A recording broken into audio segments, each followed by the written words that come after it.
Moving on.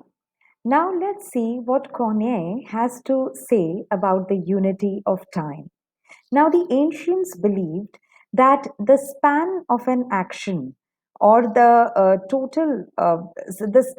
the span of time which is shown in a play should not exceed 24 hours. Now, Corneille thinks that this is too short a duration, and he says a play should cover at least 30 hours, and if required, it can broaden this time frame further. Now, why is he in favor of extending the time frame or broadening it? Because he feels that very strict observation or very strict adherence to time may lead to incongruities in the plot. So sometimes, because of following the unity of time, because of the commitment to unity of time, which has to be depicted in a play, the action may be compromised, or the series of events that are happening in a play may be compromised, and the final outcome may be absurd.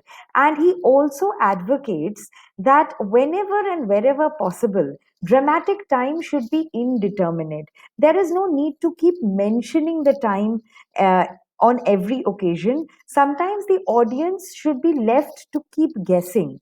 And he also says that the audience actually does not think about the time as much until we remind them of the time. So there should be that element of indeterminacy when it comes to the time, and the audience should be kept suspended, and they should not be reminded of the clock time on every occasion.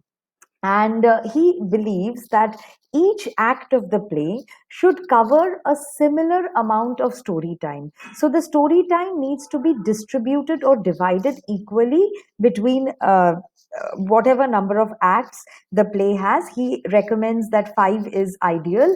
However, he makes a special provision for the last act. He says the time can accelerate in the fifth act because it is moving towards a climax, and a lot of things need to be resolved as one approaches the climax, and therefore the duration of time can be slightly more in case of the last act, because the play needs to be wrapped up in the last act.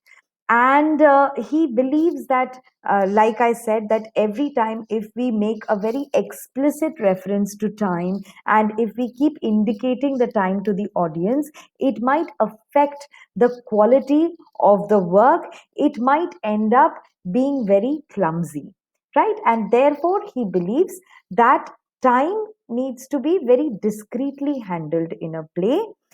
So 30 hours is good, but there it could be further extended, and it we need not stick to what the classical critics said, that is just a day's length or 24 hours. And then, of course, he talks about equal distribution of time between the first four acts. However, in the fifth act, the action could cover more time because we are approaching a climax. So this is Corneille's take on the unity of time.